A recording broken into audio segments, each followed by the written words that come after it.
Your career is a long-term investment of your time and energy. Protecting your personal and professional energy as nuclear professionals is essential for the long-term sustainability of your career and for the industry overall. Join me, Jody Porter, with Strategic Talent Solutions and over 200 U.S. women in nuclear members in this engaging 90-minute webinar on elevating your well-being, preventing and recovering from burnout. I hope to see you there. Okay, everybody, welcome to today's webinar. Today we will be talking Elevate Your Well-Being, Preventing and Recovery from Burnout. My name is Emily Gallegos. I am the chair for U.S. WIN's Strengthen Committee, and today I want to go over a few little housekeeping and how to participate in the webinar. We will have a chat feature available for ongoing and engaging conversation. If you wish to ask a question, please raise your hand and I will unmute you at the appropriate times for questions. If you don't want to come off mute to answer or ask your question, we also have a Q&A available for those questions that I can ask at that time. We also want to let everybody know that this session is being recorded, so please be cognizant of that. So today's webinar, we are pleased to welcome Jody Porter. Jody is a senior consultant with Strategic Talent Solutions. She has over 20 years of experience as an organizational and leadership development professional, investing in the growth of leaders, enhancing team effectiveness, and strengthening organizational cultures to ensure performance, excellence, and sustainable results. Thank you, Jody. Here you are. Thank you, Emily. And thank you, everybody, for being here. I am so excited to have the next 90 minutes with you to talk through this very important topic. So exploring how we prevent and recover from burnout is so critical to us as individuals and to our larger nuclear energy industry. And what you'll find as we go through the discussion is that preventing and recovering from burnout is deeply personal. And at the same time, there are universal aspects of this phenomenon and what we can do about it as we explore it together. When you think about what we are trying to achieve as an industry, our goals for 2050, and how we are focused on inclusion and bringing individuals together and building these highly effective teams across our industry so that we can go forward and achieve those goals. Having these kind of conversations about how we protect our personal and our professional energy for the long haul is such an imperative topic, and I'm so excited to be here with you today. So a couple of things just to talk about some ground rules. Emily talked about the fact that we have the chat box available for you. I really hope that there's active dialogue throughout the session in that chat box. We learn best when we learn together. And so you have ideas, you have thoughts about what you do to protect your personal and professional energy. Share those thoughts with the rest of the group because we will learn from them. She also mentioned the Q&A box. We will routinely stop to ask about those questions and see what we need to answer there. And then also at the end, if you want to raise your hand, we can take you off of mute and we can have further conversation there. We'll go through some content together and then again, keep that active dialogue going in that chat box because you will learn from each other as well. A little bit about the materials that you'll need. This is very simple. You'll need some paper and a pen, and then your cell phone or computer to be able to go on to Poll Everywhere and put your responses into some questions, but we're keeping it very, very simple. What you can expect to get out of today. So first, a deeper understanding of burnout as a syndrome or as a complex, really understanding what it is that goes into that. How burnout develops, so how it develops over time, your most likely source or sources of burnout. So we really want to spend some time getting real specific about what your source or sources of potential burnout are, because the more specific we can be, then the more specific your actions can be and move you forward, enable you to take action on what needs to be addressed in your personal situation. And then finally, the fourth thing that comes out of today is a discussion about actions that you can take to prevent and recover from burnout. So let's dive in. I want to get started by level setting, just setting some context for you and some data.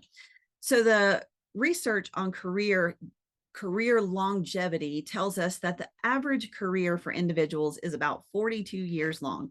We know in nuclear, some folks go way past that, but we'll use 42 years for our conversation today. 42 years is the average duration of someone's career. What that equates to is about 87,000 working hours over the course of someone's career. That is a significant investment in time and energy over this long haul. And then when you think about the fact that we're complex human beings and we have to show up in a number of different spaces, it's not just work that this impacts, it's all the domains where we have to show up. In addition, the current research tells us that about 77% of America's workforce is experiencing some form of burnout. Most folks are feeling like they are getting to the bottom, and that makes this conversation that much more imperative. And the insidious aspect of burnout is it becomes this kind of vicious downward spiral. So when you are experiencing burnout, everything becomes significant effort. So investing energy to meet the demands of the day, you draw down on that energy. Well, as you get closer and closer to burnout, it becomes harder and harder to address those demands. So you draw down even further. And what you find is you just begin this downward spiral, and it becomes that much harder to put the proactive actions in place or take the recovery actions that you need to take in order to recover your personal and professional energy. That's what makes this conversation for us today so important. So there are a lot of personal aspects to burnout, and you see some of the health related aspects that go into, not taking care of ourselves or burning out our personal and professional energy. There are organizational outcomes as well. So performance declines, absenteeism, turnover in tension, disconnecting from the work. In other words, kind of retiring in place and being in the role, but not being your full self in the role. Burnout affects all aspects of our performance, personal as well as professional. And I like to highlight the fact that burnout takes 2 years to recover the cognitive performance decline that happens when we reach burnout. And the bigger impact to this, so there's impact to the person, there's impact to the organization. But if you are an individual who may not be experiencing burnout quite as much, there's still a potential impact to you in that. So as our organizations continue to move forward towards our 2050 goals, we're reshaping our organizations. And so we know that things are changing within nuclear energy. Then as folks hit burnout, maybe they choose to leave the organization, or as they hit burnout, they're in the chair, but maybe just a little bit less effective. Then the folks who aren't experiencing burnout, the organizational survivors, if you will, they're still feeling the effects of that because those demands keep coming to those individuals as well. And perhaps having to compensate for folks who maybe left the organization, or having to compensate for folks who are maybe struggling in the role. So burnout affects all of us, whether it's your own personal story or whether it's somebody that you're working with or a friend or family. There are long-term impacts that we need to be thinking about and addressing as we go forward towards our 2050 goals. So I want to start with a quick assessment for you. So this is a picture of you. So here's our first exercise. So what I'm going to ask you to do is pull out your pen and your piece of paper. Very simple, not technical here. Your pen and your piece of paper, and I'm going to take you through 15 questions. So I'm going to put these questions on the screen. And as I read each of the 15, I'm going to ask you to just score it. How much does this statement appeal or apply to you? How often does this statement apply to you? And at the end, I'm going to ask you to total those 15, and then we're going to talk about the poll everywhere question, which that address will show up here in the chat in just a moment. So again, I'm going to read all 15 of these statements. At the end of those, I want you to just say whether this applies to you, not at all, rarely, sometimes, often, or very often. And at the end, we're going to total those 15.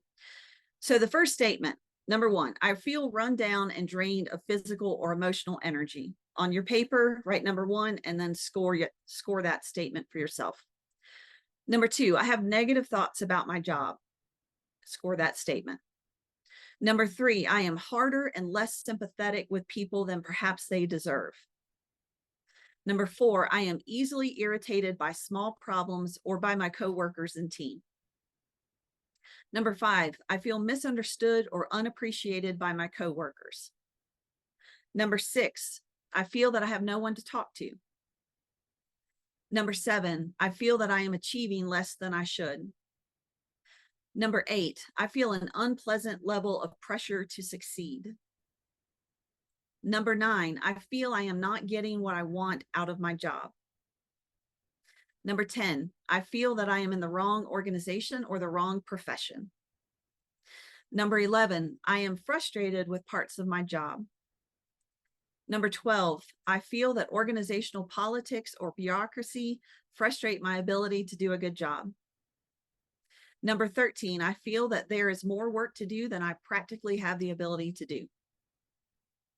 Number 14, I feel that I do not have the time to do many of the things that are important to doing a good quality job. Number 15, I find that I do not have time to plan as much as I would like to. Now, again, take those scores that you scored yourself for those 15 items and total those 15 scores together, and that should give you one number. Next, what I would like you to do is go to the Poll Everywhere address. It should be in the chat box. Emily should have put that in there, pollev.com/Jody Porter 539. It's going to ask you if you want to put your name or you can skip it, and either one's fine. And then based on the score that you gave yourself, enter your score into the box so we can see where we are as a group. Jody, I'm sorry. Can you repeat the poll address? Yep, it's poll, POLLEV.com/Jody, JODY, PORTER 539. I have the, thank you. Perfect. Kate, thank you. Thank you, Emily. We got it. So you have the link in the chat box. If you'll go there, you can click your name. Perfect. Thank you. Here come the scores. And just add your score into that box. And it'll give us some sign, some take of where we are as a collective group. And here's something that I would love to see coming out in the chat. For the folks that are in little burnout, I'd love to hear, first of all, that's fabulous. But then secondly, I'd love to hear in the chat box kind of what puts you in that box. What's the thing that helps you be in that space of no sign to burnout, little burnout? We'll keep sharing the good in that chat box. Good. Very good. No right or wrong answer here. And also we know that stress, which we'll talk about in just a moment, stress ebbs and flows. Stress is related to burnout. It's not the same thing as burnout. And we'll talk about that again here in just a moment. But it's important for us to just kind of take a pulse for where we are relative to burnout. Again, because as an industry, we are trying to achieve these outstanding goals. We need to keep a pulse on where we are as nuclear professionals and how we're feeling on kind of a day-to-day or a ongoing basis, if you will. So thank you. Most of our group kind of split evenly, and then we've got this pretty good section here at risk for burnout, which is perfect because that means this webinar is right at the right time for you so that we can put some actions in place up front and prevent you from getting all the way to burnout where you have to recover from. Awesome. So at this time, we need to just kind of briefly touch on stress versus burnout. This is a conversation that comes up a lot. Stress is not the same as burnout. Unmitigated stress is what can lead you to burnout, but stress and burnout are two different things. So stress, if you think about it, stress is a reaction. It's a state of, typically a state of heightened energy, heightened emotions, heightened engagement. May or may not be positive engagement, but you are engaged and actively working against something and you're responding. It's typically short term, it's typically acute. That's kind of stress. Burnout, on the other hand, is more long term, it's more systemic, it's more about actually disengaging and withdrawing from the issue at hand.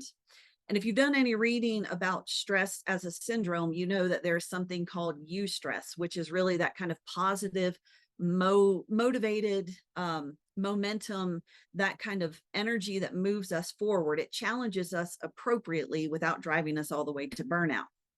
The conversations that we're going to have today are all designed to keep us as nuclear professionals in that space of eustress. We want to keep that healthy balance and that healthy tension that enables us to move forward. We don't want to be so far over that we're demotivated and feel completely uninspired by any of it, which that can actually lead to burnout too. And we don't want to go so far over that we're in distress. We want to stay in that space of eustress, and that's kind of at the heart of what we'll be talking about today. The other reason why this conversation matters for us, and the other framework that we have to keep in mind as we go forward into the conversation, is that as nuclear professionals, it's really not in our nature to settle for less. And what I mean by that is nuclear energy is what's called a high reliability organization. We are the hallmark of HRO theory, which is what you see on the screen here. And I like to have this conversation up front before we go dig into the sources of burnout more, because as nuclear professionals, I think it's important for us to just acknowledge the realities of our industry, of who we are as nuclear professionals. So again, HRO theory, what you see on the screen here, it really describes the DNA of who we are as nuclear professionals and how our industry operates, and all of the processes and all of the values and the safety culture traits and everything that's encompassed within nuclear energy is driven at its heart by this theory.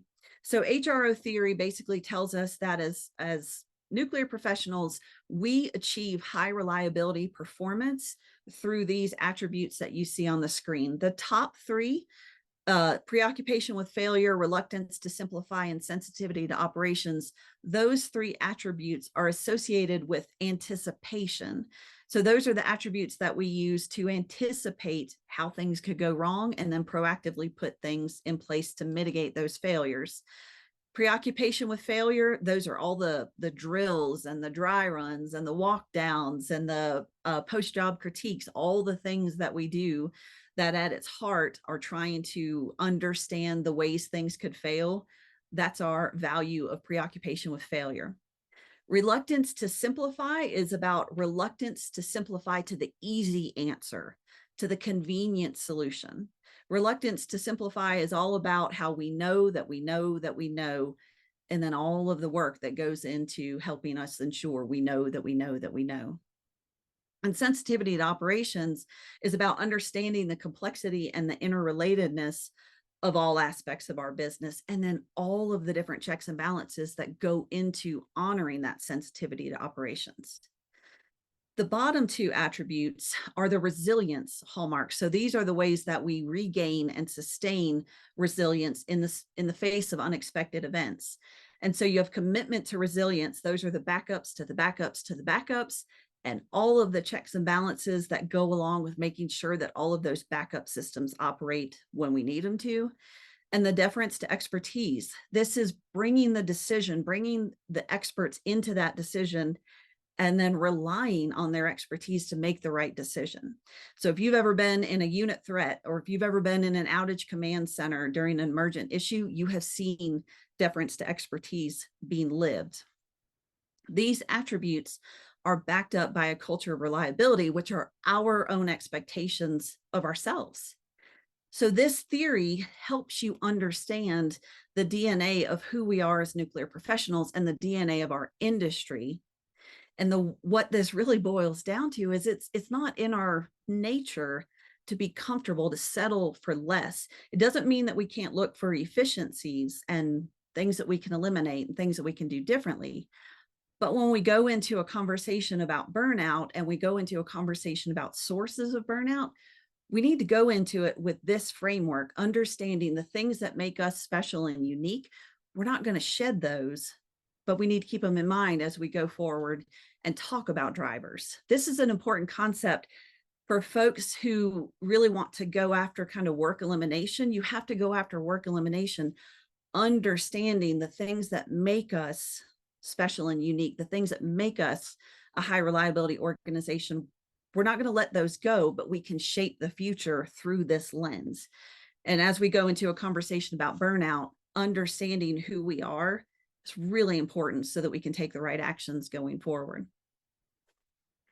So where are we going today? So today we're going to understand burnout. We're going to explore the syndrome. We're going to understand the path to burnout. We're going to talk about prevention and recovery and how you can do that.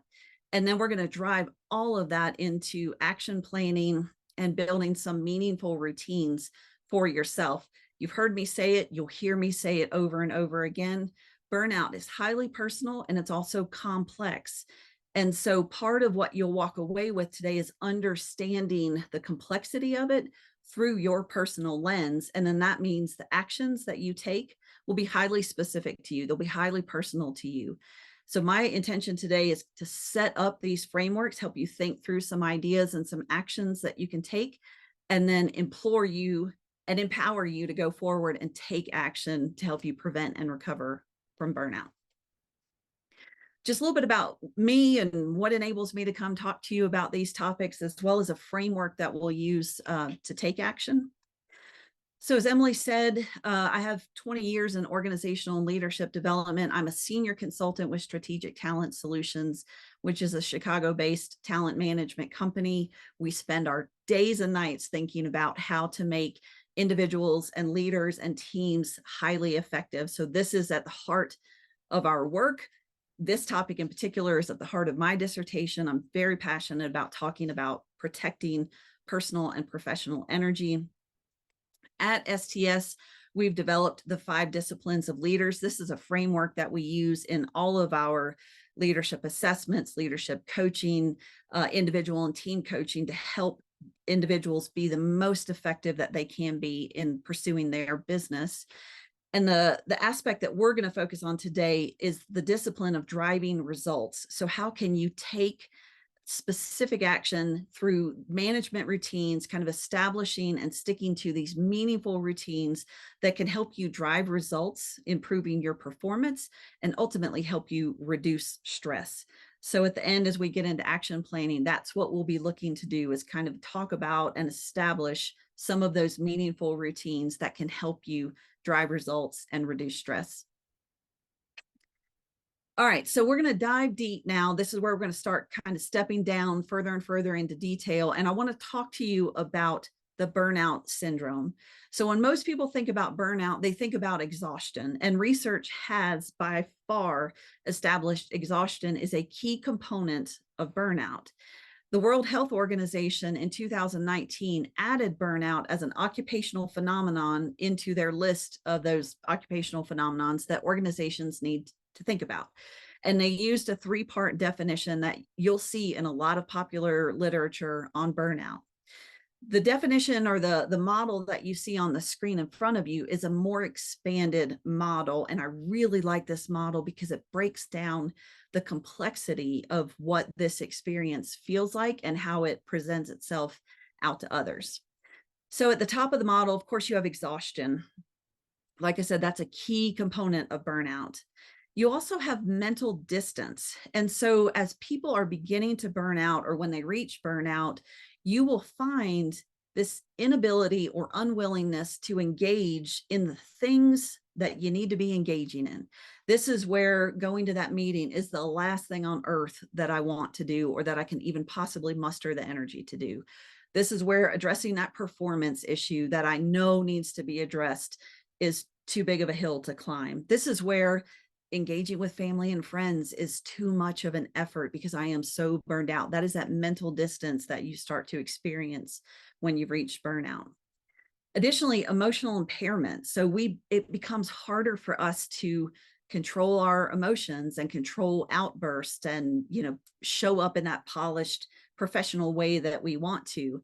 So an aspect of burnout is emotional impairment, lashing out, losing your temper. And when you think about what we are trying to accomplish as an industry, being inclusive, building that psychological safety, and engaging these teams so that we can go forward and achieve 2050 carbon goals, we can't have leaders and individuals who are burned out and incapable of kind of controlling those emotions. leaders who are just distancing themselves from the things that are important to them. This is the reason why this conversation matters so much to us, not just personally, but as an industry as a whole. And then finally, the fourth element that are the primary symptoms of burnout is cognitive impairment. You heard me say earlier, it takes 2 years to recover cognitive ability once you've reached burnout. And so then when you think about our industry, we're already doing very complicated work. When you reach burnout, everything becomes effort, and that cognitive ability declines, which means everything becomes even more effort, and it becomes that downward spiral that we talked about earlier. We need to understand this syndrome so that we can see it, and then we can take action in front of it to prevent ourselves from getting here. On the outer circle, you do see the secondary systems. So secondary symptoms, depressed mood and distress, and in particular, psychological distress. So that's a lot of anxiety, rumination, the psychosomatic complaints, that's the migraines, the heartburn, the heart palpitations, the back pain, all the things that tell us our body are stressed. Those make up the secondary symptoms, so that, and those are the things that often drive us to seek help. The middle piece really is the key component of burnout, and watching for those different attributes in ourselves, taking action before we reach burnout. So there are several models that explain how burnout develops, but I really like this one because it kind of takes you down a path and helps you understand how burnout develops over time. And so going from left to right on the screen, you will see this general increase in physical, mental, and emotional exhaustion as you go from left to right, from stage 1 to stage 5. So breaking them out a little bit further. So in stage 1, perhaps this is a new job, perhaps this is a new project that you've been given, a new task, a new role. It's a good place to be. You're optimistic, you've got commitment to the job, this compulsion to prove yourself, you're in the flow, like things are just happening and it feels really good. Moving forward, perhaps you start to encounter some type of stress. Maybe you start to get a little stale in the role. Maybe things start to get really tough. Things change. And what you start to experience are those stress symptoms, the inability to focus, that irritability, anxiety, all the psychosomatic complaints, and lower productivity. You start to withdraw a little bit. Then stress becomes chronic. And so you get this persistent tiredness, procrastination. It's just too much work. I'll get to it tomorrow. And then tomorrow's just as hard when we get there. Resentfulness, you start to withdraw even further. You might begin to feel cynical. Cynical is a red flag for burnout. So if you're already feeling that, you really need to be focused on, okay, what can I do to kind of pull back and build some prevention? And apathy again, going further into stage 4. So you're getting into burnout stage at this point in time. You can't think about anything but those problems, pessimistic, hopeless. You really have the physical symptoms coming on, the headaches, the migraines, all the issues. Your behavior begins to change. You show up differently in front of people. You start to doubt whether you can do these things that you've been tasked to do, and you feel very isolated. It's a very lonely place to be when you start to get to this stage of burnout. And then finally, you reach burnout, which is chronic exhaustion, chronic mental impairment, emotional impairment, that mental distance, and then this kind of chronic and systemic apathy. When you reach burnout, true burnout, it becomes hard to care about anything: work, family, friends, hobbies, volunteer, passions. You are in this place where you are absolutely at rock bottom. What is happening along the way are these little pieces of neglect. Maybe you're neglecting your physical health. Maybe you're neglecting your mental health. Maybe you're neglecting being able to take action on job demands that are building up those stressors. These little pieces of neglect along the way mean we're not taking those preventative actions up front and allowing ourselves to move further and further down this path to where we just get into this place of total avoidance and just absolute wiped out. And what we need to do is find kind of that point in time where, when we're starting to experiencing that stress, building those meaningful routines as part of our practice as being nuclear professionals every day, every week, something that is helping us overcome that stress and take those preventative actions to keep ourselves from moving further down the path. Now, my question to you, and I'm going to ask you to put this in the chat box, is where are you on the path to burnout? And if you have an idea of why are you in that place on the path to burnout, put that in there too. I'm curious about where you are on the path, why, and if you have a good solution. I'm reading Victoria's chat here. Share that too, because again, the more we can share these good ideas to keep ourselves going down that path to burnout, the better we can be. Emily, while they're putting their information in the chat, I'm going to pause and see if there are any questions in the QA box. Yeah, nothing in the Q&A box at the moment. But I did really see a couple comments that I wanted to kind of bring to your attention. Debbie mentioned that she had somebody that passed away recently in her facility, and 80% of this person's job was passed to her. So she's dealing with all the stress and anxiety of learning what it was that this person did and how to incorporate all of those jobs or tasks into her job as well. Yep. And Debbie, I appreciate you raising that comment, because first of all, that tells me that you're aware of the learning curve that's going to go along with that, as well as the stress that's going to go along with that. And so my first advice would be getting with your supervisor and laying it out to say, okay, this is what's on my plate from my job, as well as this job that I'm trying to absorb, and looking to say, okay, what can we prioritize? What can we delegate? What can we eliminate? What goes to somebody else? But taking it piece by piece and having that conversation, because if you just look at it at the big level, it's going to look too overwhelming to take action on. But if you can carve out the time to sit down and look in that granular detail, that's going to help. I would also recommend making sure that you're getting a coach or a mentor, somebody that can give you the space to talk through these issues, because they're not going to be easy, but you have to carve out the time. You have to make that meaningful routine around that time and around that work kind of division.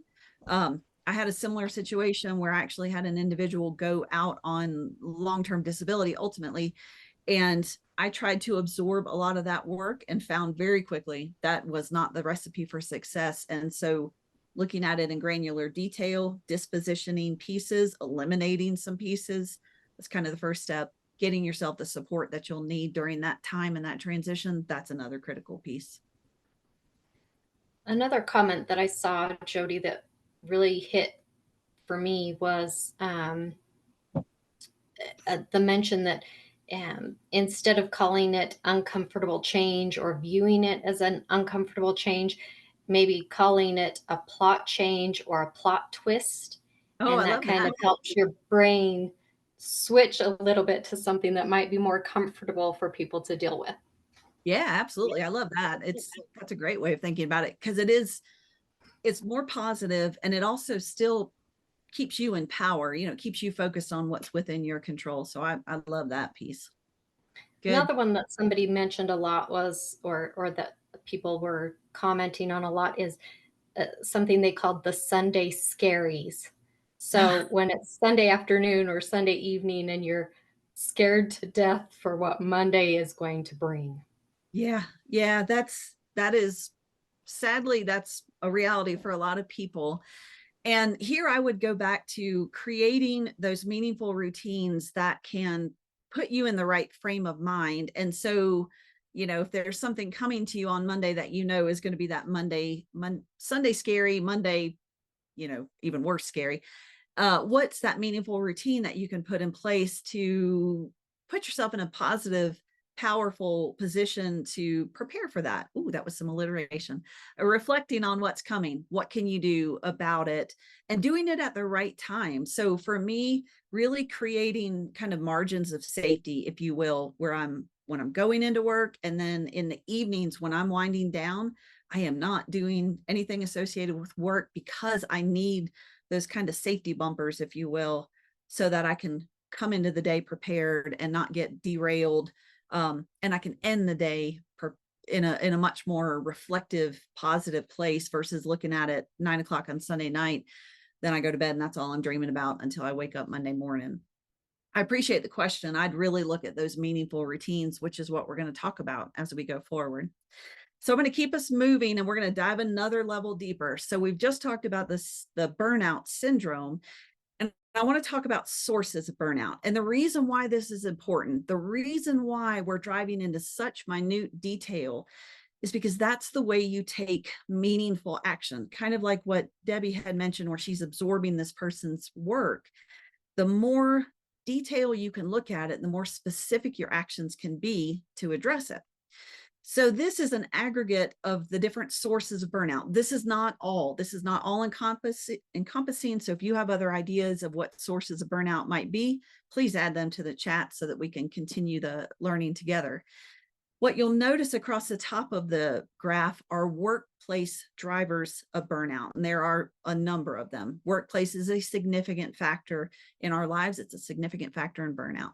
You'll also notice that there are personal drivers of burnout. So there are personality styles, personality traits, different syndromes that are connected with burnout. Imposter syndrome is a big one. So if you deal with imposter syndrome, you are constantly pushing yourself harder because you don't believe what's in here, which ultimately leads you straight down the path to burnout. I know firsthand. There are also situational aspects of burnout. And it's important for us to look at all of these in totality because burnout doesn't occur from just one thing. It usually is a compilation of things that occur together.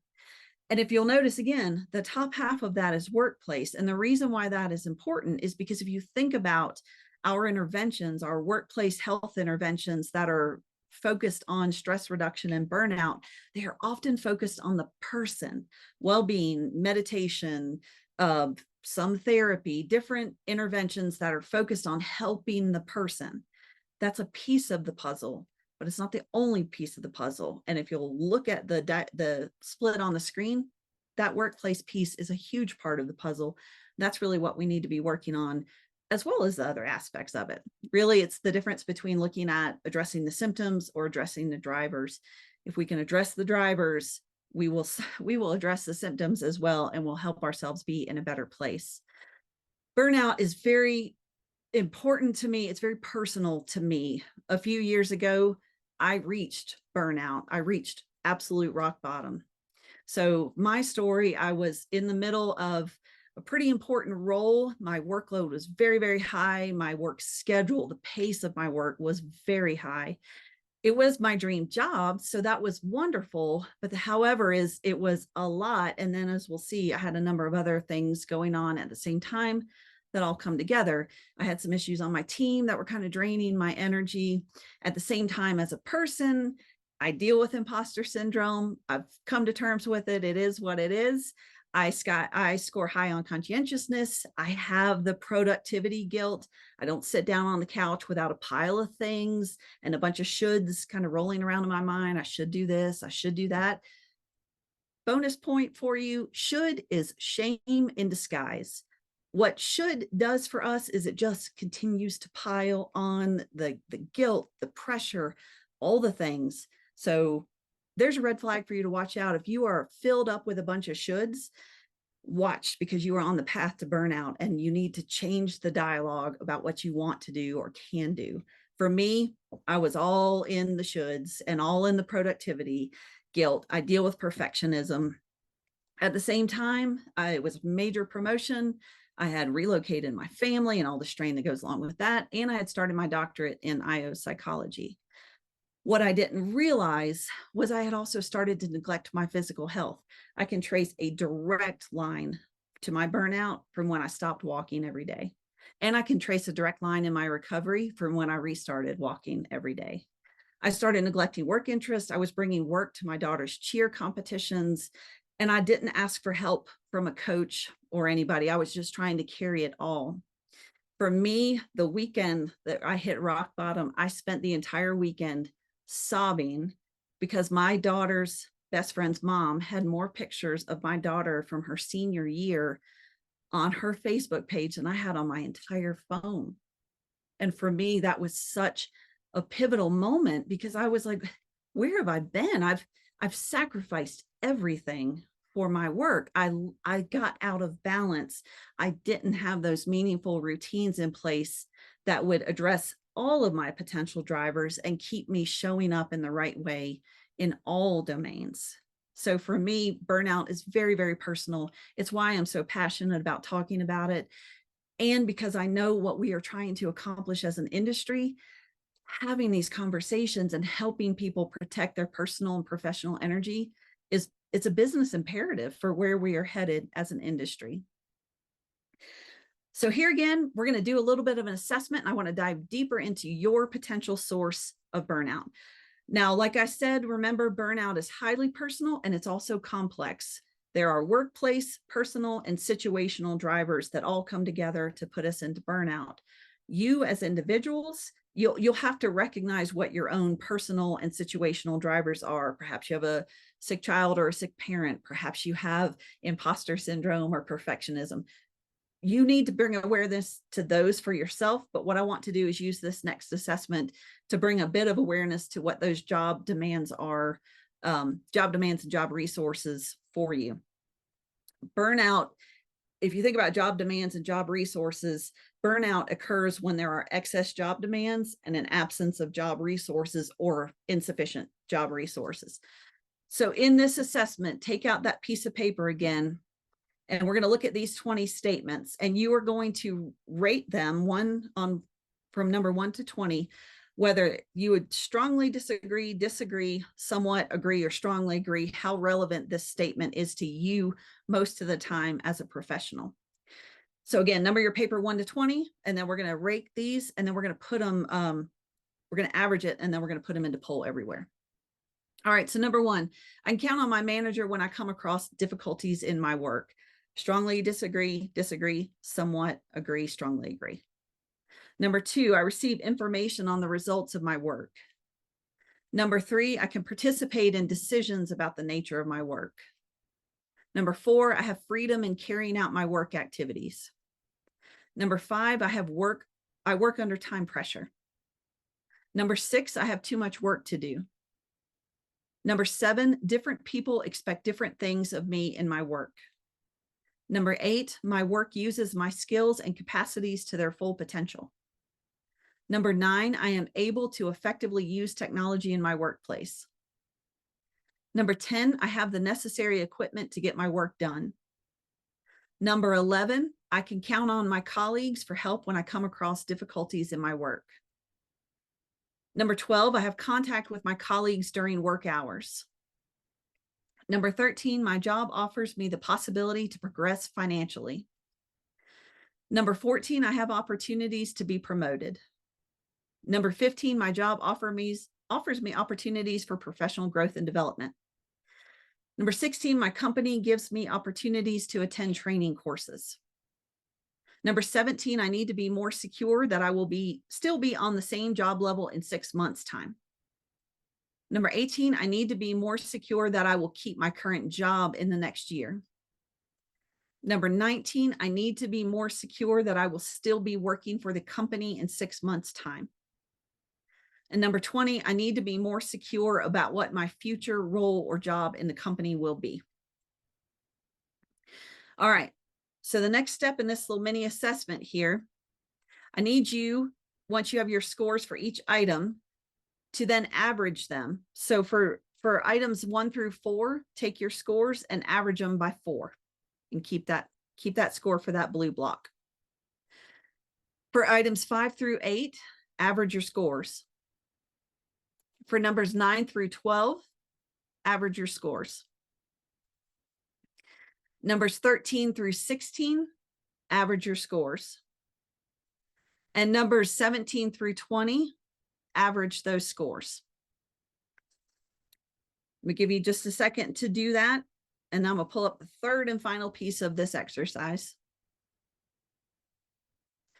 If you'll go back out to that poll everywhere, pollev.com/Jody Porter 539, I want you to take those averages and enter them into the following categories. So for items 1 through 4, enter your score in organizational support. For the next 4, enter your score for workload. If that's your highest rated, sorry, that I messed that instruction up. If it's your highest item, enter that in. If 1 through 4 is your highest, enter that one in. If 5 through 6 is your highest, mark that as your highest. If the next 4 is your highest, mark that one. If your next 4 is your highest, mark that one. So items 1 through 4, items 5 through, sorry, I've got to get these numbers right. Well, you're getting it.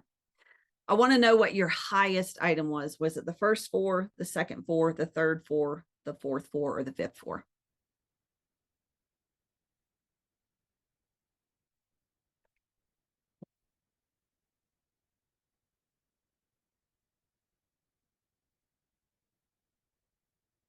Okay. So as these scores are coming in, what I want to draw your attention to, when you look at these 5 categories, organizational support, resources, advancement opportunities, and job security are 4 types of job resources. You need those in abundance to prevent burnout or to recover from burnout.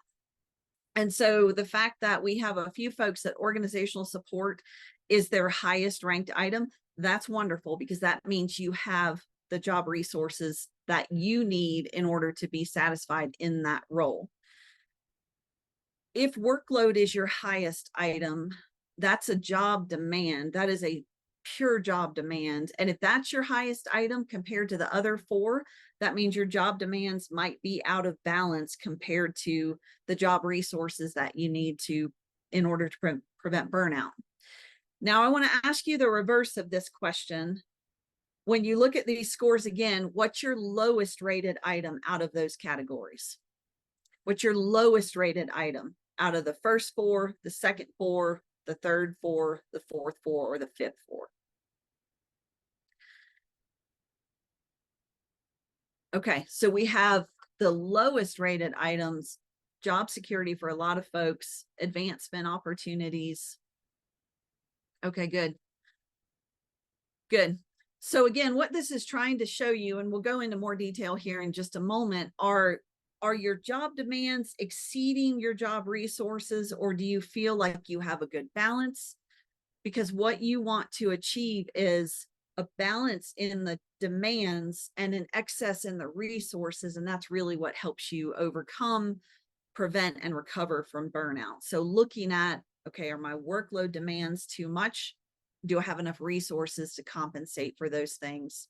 And when you look at your job and you look at these assessment scores, and the assessment is from Rothman 2007, you can go and say, okay, what do I have? Do I have too many demands? Do I have enough resources? Do I not have enough resources? Where do I need to go put my time and attention? That's really the purpose of this assessment. And so if your lowest rated items are some of these resources, then that means that's an area for you to go focus, to go build some more resources that you need in order to prevent and recover from burnout. And job security, I see, Emily, your question in the chat, job security being the lowest item. What that can tell us is if it's high for people, then they have that job security, and it's also important to them to have that job security. If job security is lower for folks, it may not be necessarily that they don't have the security, but it might mean that it's less important to them and that they're open and more willing to go look at other opportunities. That's kind of what that data is telling us. All right, I'm going to pause and see questions so far. Again, Jody, we don't have any formal questions in the Q&A. So if anybody has a formal question, make sure you're using that as an option to ask that. I have been watching the chat. One question was, are you able to provide the slides later so that people can refer back to this information at a later time? And then one thing that I noted was that when you were talking about, how burnout can be so personal and how nobody feels it the same or nobody deals with it the same, I really liked what you were talking about there, because I think it is something that, nobody experiences it the same. Exactly.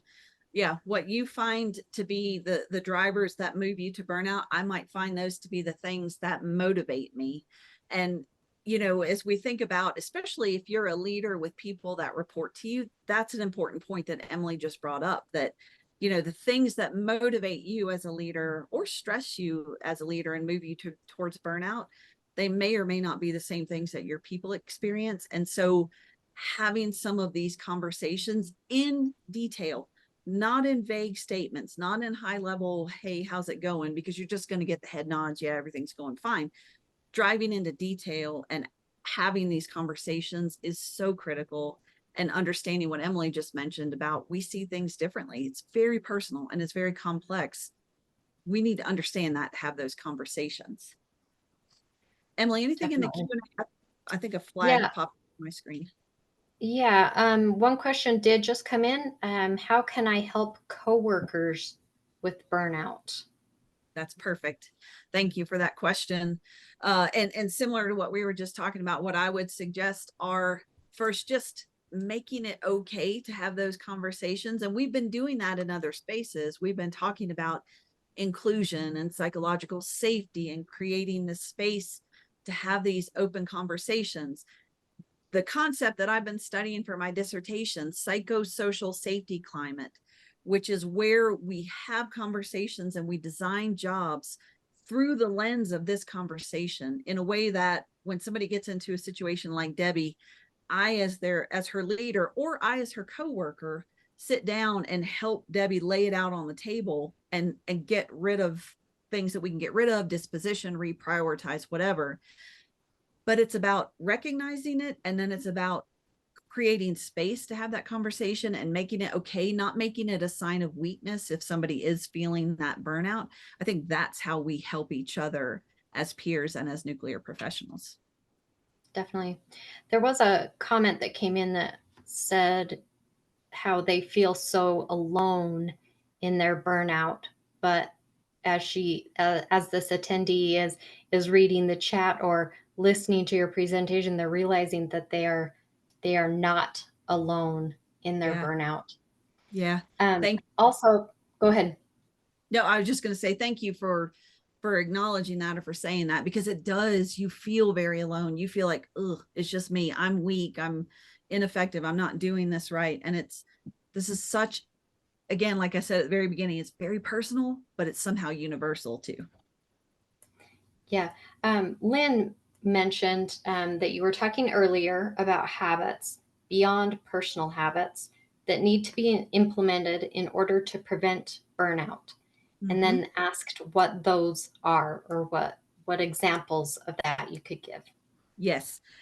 So I'm going to answer this, and then I know we're going to come back to it at the end of the presentation when we get into action planning. But thank you for asking this question, because so much of our focus in burnout is on the personal, the meditation, the exercise, those meaningful habits around the person, and they're important. But getting the meaningful habits around work and the work demands, that's where we can really make some magic happen. And so that's where you bring in a variety of strategies that they're going to work for different people in different ways. For me, every day at the end of my work day, I'll do a calendar review for the next day, and I'll already know, okay, I'm coming into the next day. I have these meetings, I have these breaks in between meetings, which is another habit we can be building, putting space in the day so we can have time to think. Another habit, and this is mine, it may not be yours. Some people are night owls, some people are morning persons. I'm a morning person. I put all my thinking work in the morning, and then I just do meetings as the day goes on because I think better in the morning. Those are some of those habits: time management habits, action tracking habits, time and space routines and habits that we can build throughout the workday. That is how we prevent and recover from burnout. We do all the personal habits that we need to be doing, which again, we'll talk about here in a second, but then exactly what you're asking, looking for, okay, what are those meaningful routines and habits I can put throughout the day that can help blend it all together and move me into a place where I'm preventing and recovering from burnout? That's a perfect question. So on that, let's dive another layer deeper and talk about prevention and recovery. And what I want you to think about when you think about preventing and recovering burnout for your personal and professional energy, I want you to think about your energy as a bank account. And so in this concept, we make withdrawals, our demands, and that can be workplace demands, person demands, situational demands. They are withdrawals of that energy, and they have a disproportionate impact on our overall balance account in our savings account.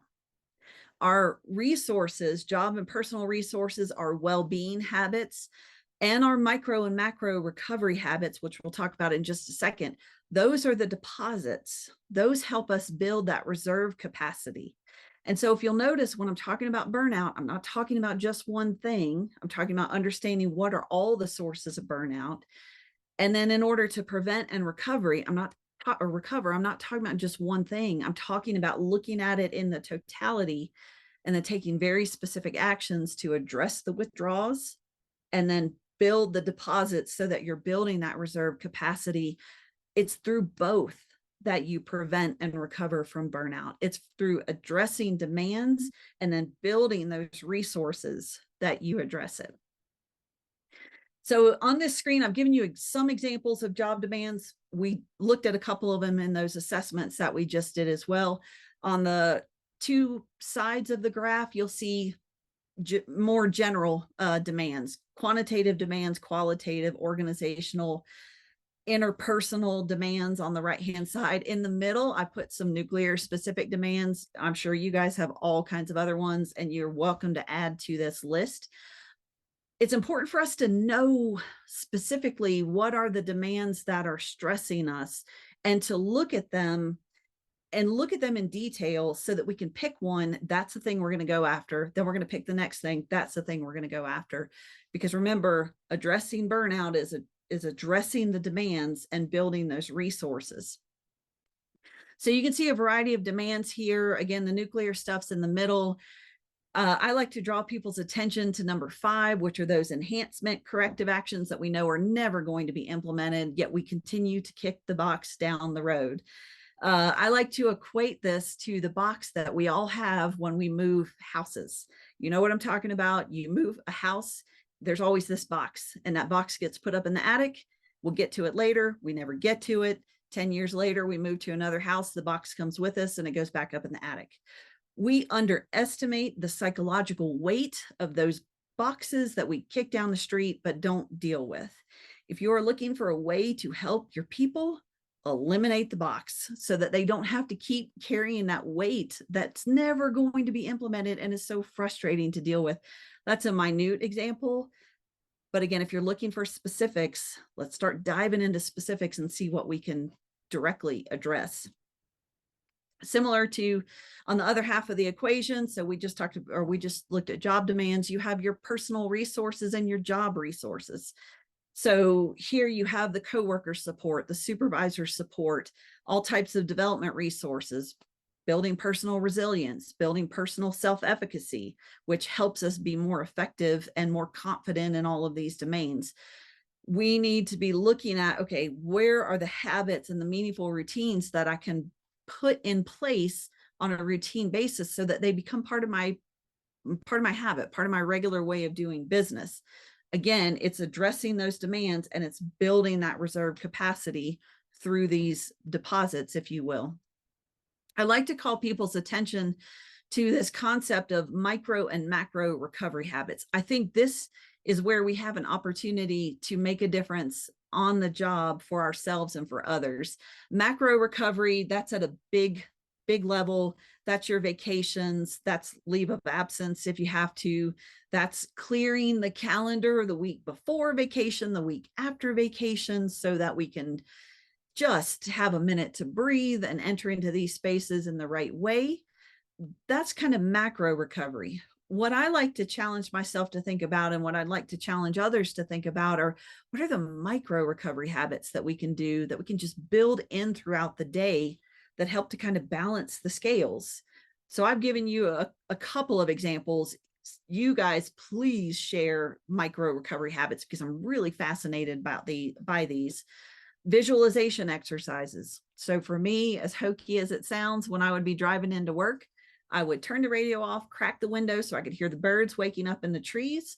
And I would look at the sunset, which was usually, or sunrise, which was usually beautiful, and picture that being over an ocean. And it was so calming for me.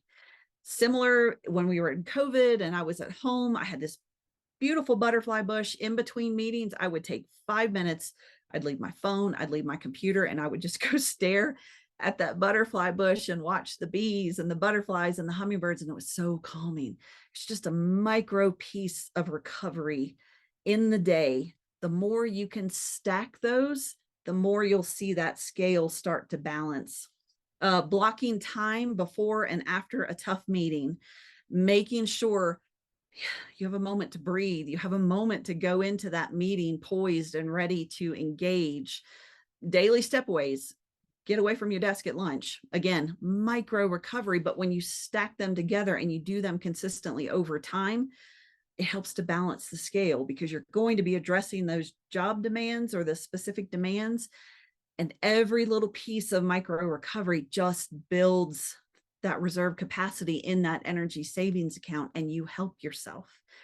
Meeting cancellations, I swear, I think meeting cancellations are Christmas morning for adults. I don't know anything that makes us more excited than when we walk in and you see on your calendar that a meeting got canceled. It is literally like Christmas morning. Give that to yourself sometimes. Give that to your people sometimes. If you've just gone through a significant evolution, you're coming out of an outage or you're coming out of a significant inspection, cancel meeting for folks. Give them a minute to breathe. It's micro recovery, but in the grand scheme of things, the more we do that, the more consistently we do that, as well as addressing those job demands, we balance the scales. We help ourselves build recovery in throughout the day. That's some of those habits that you were asking about earlier about what can we do during the day. All right, so really the question at the heart of all of this is, are your current deposits sufficient to mitigate the withdrawals, the demands? Are your sufficient resources, well-being, micro and macro recovery habits, are they sufficient to mitigate the withdrawals? And then you have to ask yourself, well, why or why not? And then the last part, which is where we're going next, is, okay, what can we do about it? So I want to ask in the group, and here again, Emily, I'm going to pause and see what questions there are. Are your current deposits sufficient to mitigate the withdrawals? Why or why not? I'm curious about that in the chat from the group.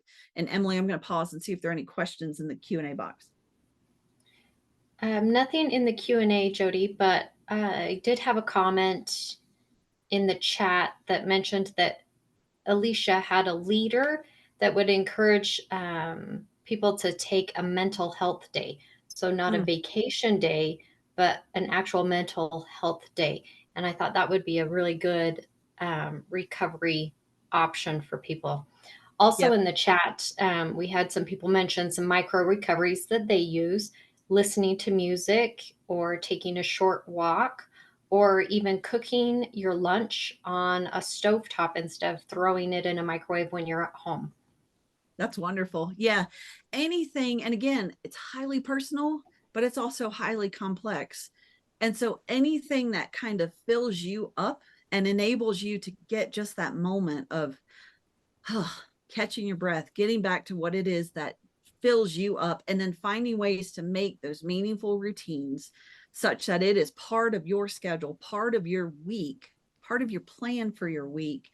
That is how we help ourselves prevent and recover from burnout, as well as addressing the job demands. I'm not backing away from that because that is a key piece too. But the more we can do all of this together, that is how we balance the scales for ourselves. And that is how we help ourselves prevent and recover from burnout. We got to look at those demands. We got to look at how we build those deposits. What I like to tell people, and you'll see it here in just a moment, is get greedy with the deposits. Find ways to collect as many as you can, because remember, the demands have that disproportionate impact. They cost more. It takes more out of you. So you have to get as greedy as you can, building those resources, the well-being, the micro and macro recovery, so that you can balance those scales for yourself. Yeah, Megan just mentioned that in the chat, that she said that her deposits go in and little by little she's fulfilled, but it's often difficult when the withdrawals start taking everything out to get that back to balance. That's exactly right. Thank you, Emily. And thank you, Megan. And if you think back to that path to burnout, you remember that little green line that showed up? That's the green line. You're starting to feel those withdrawals happening, and you start to feel that kind of bank balance, if you will, going down, and making a meaningful routine, making a habit around how you can continue to build that reserve. That's how you're going to offset that impact. But it's about being aware of it, to Megan's point, recognizing it, and then building those habits and routines and taking targeted action to address it going forward. So bringing all of this to a point, bringing all of this to a place of action for you. Now that you understand more, what is burnout? How does it develop over time? How do I need to look at it in detail so that I am taking action on the demands, even as I'm building reserve capacity, because it takes both. Now is the time to move forward and focus it on targeted actions. And you do that beginning with, all right, let me look at the demands that are on me. And what I would recommend is carving out time in your day, in your week, whether there's strategic time on your calendar, carve out some time, turn off the email, turn off the instant message notifications, block it on your calendar, and look at the demands in front of you. Look at the demands in detail at what's on your plate. That's from work, that's from person, that's from situation, and look at them. Then the next thing you do is you pick one and you take targeted action on that demand to address that demand. Again, I'm trying to drive you to specifics, because if we look at it in totality, it's too big. We don't even know where to start. I put a phrase up there: you're not trying to boil the ocean, you're trying to scoop a cup of salt water. You're not trying to clean the beach, you're trying to find the green plastic bottles on the beach, and let's get rid of those first. Then I'm going to go look for the blue plastic bottles. Those are going to be the next ones I get. My point is, look at it in detail and then pick the thing that you can go after and influence, make a difference. Come back, look at it, pick the next thing, go take a targeted action on that. That's the first step to preventing and recovering burnout. And it's specific to you and your situation, but the more specific you can get and then take a very specific, targeted, smart action, you can actually start to move the needle for yourself and kind of rebalance those scales. So a couple of suggested actions. Again, here's where the chat's really going to help us. If you have suggested actions about how to address demands, please put it in the chat so that we can all benefit from that. Job crafting. Job crafting is a process of redefining the role in line with your values, your preferences, the things that light you up. Now, let me just go ahead and address, I can hear people thinking, yeah, that'll never work for me. It will work for you. It's a conversation with your supervisor, and it may be a continued conversation with your supervisor. But I'll tell you that, again, the more specific you can get about here's what works, here's what's not working, here's what I'd like to address, you'll actually help your supervisor help you. And so we need to drive it down to as much detail, as much specificity as we can.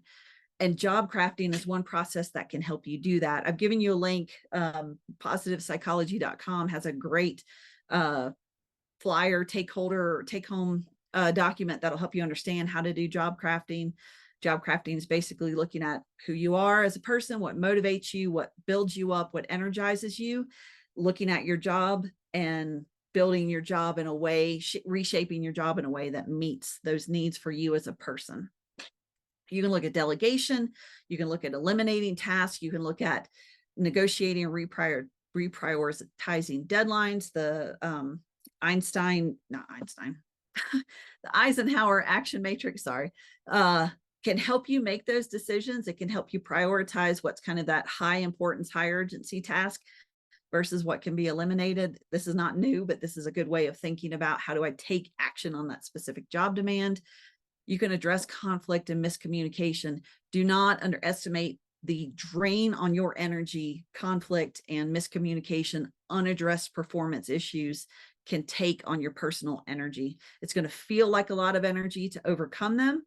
And it does require energy, but you will, in the long run, save yourself so much energy drain if you address them. And that's where things like crucial conversations and situational leadership come into play and help you be more effective. Again, highly personal, highly specific to you and your situation, but you want to lay it out and pick the thing and take a targeted action on that. Then go back to that list, pick the next thing, take a targeted action, and you are slowly kind of rebalancing those scales. Same thing with building those resources, whether it's job and personal resources, whether it's those well-being habits, whether it's the micro and macro recovery. The beauty of building meaningful routines and the beauty of creating habits is that they just happen without you investing any energy in them. They happen by habit. And that's the science of habits. If you've read any Atomic Habits, for example, he'll talk about habit stacking, putting things together so that you don't have to make conscious choices. They just happen. And that's how habits are sustained over time. So when you're thinking about rebalancing your personal and professional energy, you have to address the job demands, kind of lighten that scale, if you will. And then you have to build the resources, the personal well-being, the micro and macro recovery, and build them to happen automatically through habits and routines. So again, going back and reflecting on yourself, I would look and see, okay, where am I light in any of these, and build that routine. And again, be greedy here, collect as many as you possibly can, because you're going to need to get a greater balance in those in your energy savings account to mitigate the impact of the withdrawals that are happening. Some examples of different resources. So you have job resources, getting skills training that you need, time management practices, project management, getting a mentor, personal resources, get a coach. They are invaluable to help you think through issues and drive to action. Really building the things that kind of build you back up, really taking and building meaningful routines around those personal resources. We've talked briefly about the micro recovery, which I think there's a lot of untapped value in this space. Those mental, physical, and emotional micro things that we can do that when you stack them high, you get greedy about them, they can collectively outweigh those job demands. They can help you mitigate the impact of them. And then looking at the macro recovery too, perhaps you get into a place where you need more macro recovery. That could be a strategy as well. So again, what I am trying to drive you to think about is looking at this whole puzzle. What's the job demand that I want to go after first? Not the whole thing, pick a thing. That's the thing I want to go, but targeted action around. And then looking at building that reserve capacity. What are the routines I can build? What are the things I can go get that are going to help me? And how can I stack that pile as high as I can get it to offset the impact of the demands? I've given you a couple of websites. These are the 3 leading thinkers. They're also the founders in all things burnout and research. If you want to learn more, go to these folks, because they are the ones that started the research. They're the ones that continue to drive the research forward, and they have all kinds of information and resources for you, especially the Mind Garden website in particular. Bringing it to a point, like I started, when we started at the beginning of our discussion, your career is a marathon. It's not a sprint.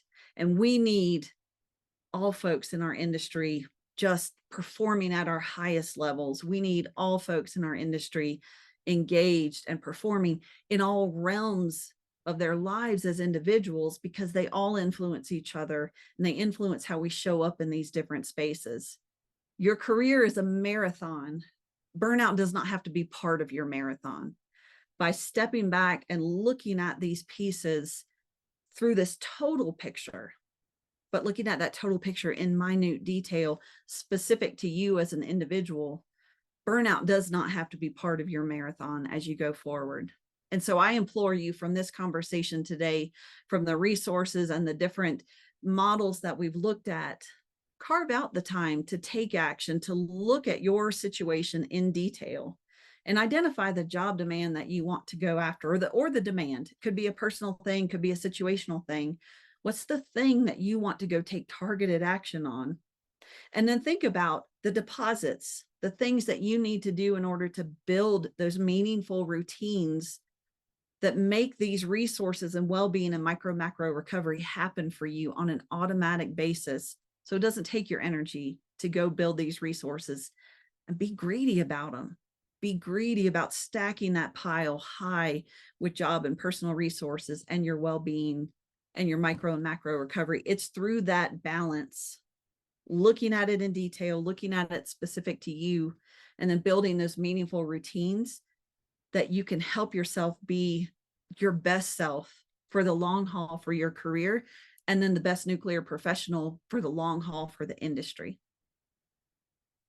So I want to thank you for your time today and the engagement. I cannot wait to go read the chat box. Those are my favorite. You have two ways of contacting me. You have my email QR code, you have my LinkedIn code. If you want to talk about these concepts further, please reach out. I love to talk about them. I love to explore them on a person by person situation so that we can dig into them in detail. If you're interested in getting a copy of the slides and these materials, send me an email, and then we can connect from there, and I'll be glad to share the information with you. With that, thank you again. Emily, I want to pause to see any questions, anything we need to go back to. No, Jody, nothing in the question and answer box. I don't see any hands up. I don't think there is anything else that we need to cover in the chat. Sure. I want to pause and ask, does anybody want to raise their hand and ask a question or add a comment into the conversation? You're definitely welcome to do that too.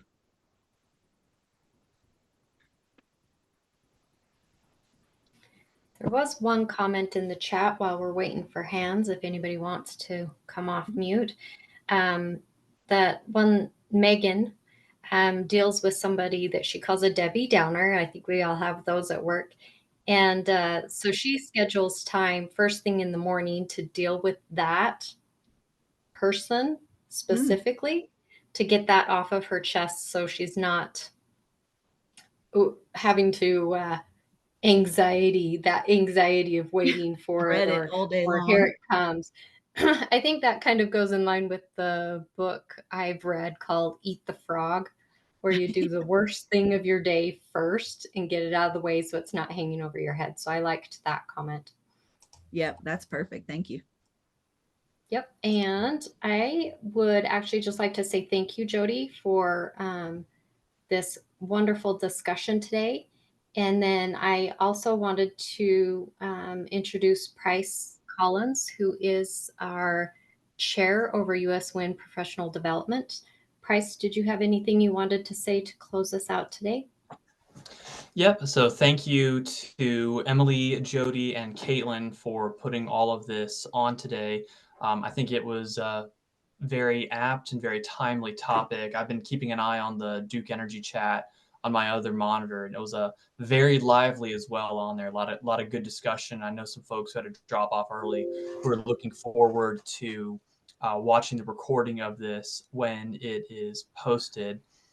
I want to remind other folks too that we are going to have another PD webinar next month titled Project Management, the Art and Science of Getting Things Done.